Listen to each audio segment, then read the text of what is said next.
if Pochettino had seen the whole season through, and been from there, the fact that Pochettino got sacked, it was that they went back and said, well, this is the highs that they had. This was the high, and from that point, as you say, it started to fall away, and we just didn't create the right environment. We, as you said it's this amazing high, and I disagree that I disagree with the fact that they were a team of nice guys. I think that where you got it right at the end, where they got comfortable with him, but they weren't a team of nice guys. They were a team that were working their asses off at one point for him, but he didn't refresh it. Because he wasn't given the opportunity to refresh the squad, then they got comfortable with the situation that they were in, and that's where he kind of he, as you say, maybe he rolled the dice and didn't come up trumps. I think I don't know. It was good. I thought the at the beginning where Levy on screen. I'm trying to work out Levy on screen. I've watched it a few times, and I don't know if he's just because he's a nerd, that's the personality he is. I don't think he feels comfortable on screen, and therefore, as a result, doesn't come across brilliantly in some elements. There were parts, I would probably jump around a little bit, but there were, when he was talking to Pochettino and talking about Pochettino and the relationship, it felt like he was, he was more comfortable with that, like that, there was a genuine kind of relationship there, and he was genuinely upset to get rid of him and stuff like that. And then there was a point where I think it might have been in episode 3 actually, and they were talking about one of the victories that we'll come and talk about it more in detail, but they were talking about one of the victories and how good the performance was. I think it was against the Burnley one, and clean sheet, good performance, all this pressing and all that. And he's talking to Mourinho, and Mourinho's like, yes. Yeah, he looks bored. And Mourinho's like, you can see, it looked like Mourinho's like, why are you trying to talk football to me? Like, you don't know nothing. Don't try and talk football to me. Yeah, you're Daniel Levy. I'm Jose fucking Mourinho. And maybe that's just the way I'm reading it. But then when in that same very same scene, Ericsson comes into picture and gets some breakfast or whatever it is, and Levy says, all right, hi Christian, and like Jose says the same, and he feels a bit more comfortable there, because then all of a sudden they start switching to talking about whether they can, whether Ericsson's gone or whether he can be turned around. So that side of things, actually managing players and dealing with the financial side or whatever, it was more, he looked more comfortable and more at home and more in his element to talk about than actually to try and talk about the game. But the other, talked a little long, so I'll hand over in a bit. But the other thing that I was really impressed with, and my son mentioned this as well when he watched the first episode, was the glimpse that we saw of Levy celebrating a goal. Actually celebrating a goal, not just like, when normally he comes up on screen and it's usually because we're doing shit or something like that, and they want to see his reaction. We're losing, and he's sat there stony faced and emotionless or whatever. But he's jumped up, celebrating a goal like a fan would, and kind of giving a bit of credence to the fact that that he's meant to be a fan, that's running his club. So yeah.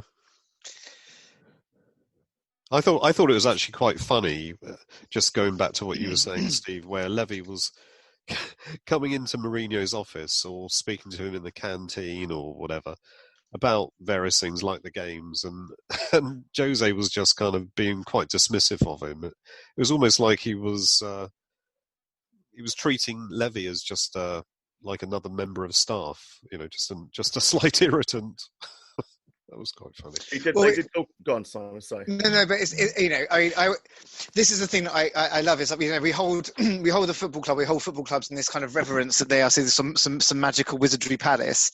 Yeah. But it's an off, it looks like any other bloody office. I know it's got some massive football pitches outside, but it's an office with desks and people with how many times has your boss wandered up to your desk to go, so how's it going? And you're like, oh God, you're going to talk to me about my job, but you have no idea what you're doing. But I have to be nice to you because you pay my bills, you pay my wages. Exactly. And it's kind of, so you're sort of looking at it going, look, this is all very nice. And you have some very nice office furniture, but it kind of struck into me like it could be the kind of sporting version of The Office, where you've got, Daniel Levy is the kind of awkward, David Brent character. I think Daniel Levy will go around and say hello to all the staff in the White House. I reckon he don't ignore him. Yeah, I think he probably does. Absolutely. Yeah. And in Lily White House, I do agree with that. And Lily White House is a different place. That's where the execs sit and the staff are there and they all know each other. All the admin. You saw when José, went over to Lily White House and met all of the marketing team, all the staff. Yeah. And they were, and it's kind of like, okay, I'm a bit on parade. He's much more happy in the training centre, in the football environment, with his players, doing his thing. As soon as the business starts to kind of encroach on the football, as it were, it's a bit awkward for him. And as soon as and he's like, Daniel's the guy with the checkbook who should be at the other building, kind of just running stuff. He seemed quite happy to talk. So for me, it was where Daniel Levy was trying to give an impression on actual team performance or whatever. But when they were discussing players, so they spoke about Delhi and his lack of application at training and stuff like that, and other players, how to get the best out of other players. And he spoke about Ericsson, and that side of things about how can these are the key players, how do I engage them, and who am I going to engage in them? That conversation where they were having that felt like a different different type of dynamic than I'm really pleased with the performance. It just felt like should he be around there with the players though? Should he not be leave that to the manager to deal with the players coming down when they're eating and no, I don't know. I think he should mingling in with them. No, I think he should be. I think it's quite important that there. I like the fact that that Mourinho spoke about the team as a family. That when he dropped when he brought off Dyer in that Olympiacos game, and Dyer was distraught and everything like that, and he gave thought to that and to the outcomes of it and the repercussions of that, and as a result, and in terms of wanting to maintain that kind of family spirit and that squad dynamic, that he would potentially have to maybe start him the following game, especially as he likes Dyer, he likes that he likes Dyer. And I think actually the thing that interested me, so just to take one step back, was how helpless, I suppose, don't know if it's the right word. It's very clear the agents rule the roost. Yep. So, well, at least that's the impression that we got, which is that's the impression they gave, wasn't it? When you talking about Ericsson? Yeah, specifically about Ericsson. And if you take that, it's like, well, actually, I don't know what he's thinking. Only he knows what he's thinking. No one here knows what he's thinking. The agents keep everything close to their chest. We're basically, whatever. So it kind of deliberately or undeliberately plays itself into the narrative of just go, fucking hell, Levy, just go sign someone. It's like, well, it's one of those moving, slidey jigsaw things, those games, and all the pieces have to fall into things to make the pattern to get the player. And he doesn't necessarily control the game because it's the agents. Yeah. I mean, surely most sensible thinking people appreciate and realise it's the agents, because they talk about a lot of there is even players that we're supposed to be linked with, and that that we're always being associated with, that there are people out there that will go, oh yeah, but the agent is so and so, and I can't remember the names of some of them, but the agent is that person who won't deal with Levy, or who wants 10% of the or 20% of the transfer fee as an agent's fee, and that's too much for Levy and stuff like that. So they're out in social media land, it is known that agents are this divisive driving force as well. So I think that kind of supported that narrative, if anything else, rather than trying to paint Levy. I mean, obviously Levy wants to paint himself like in a good light, and even to the point where he's talking about having 600 people or whatever working and being accountable for those people and their jobs and the family, community, and all that business. Yeah. Well, it was definitely a PR. It's a PR program, isn't it? Sure, 100%. Yeah. I mean, I like the community thing. I like where they spoke about the community and like trying to regenerate the area. And we know it needs regenerating. It does. It does definitely, but it's not. It's not bollocks. I mean, that is definitely stuff that's been written into part of the the stadium build and everything. So it's not stuff that they've fabricated just for for the. It was part of the planning, wasn't it? Yeah. And as far as I'm aware, some of it had to be included. So that's right. So I mean, either way, I thought it was it was good. Yeah. Be interesting to find out if we can from the next shows if they're going to carry on with the hotels and the complexes that are going outside the ground. If they're going to carry on with that now with the pandemic, I'd be surprised if we get much of that information.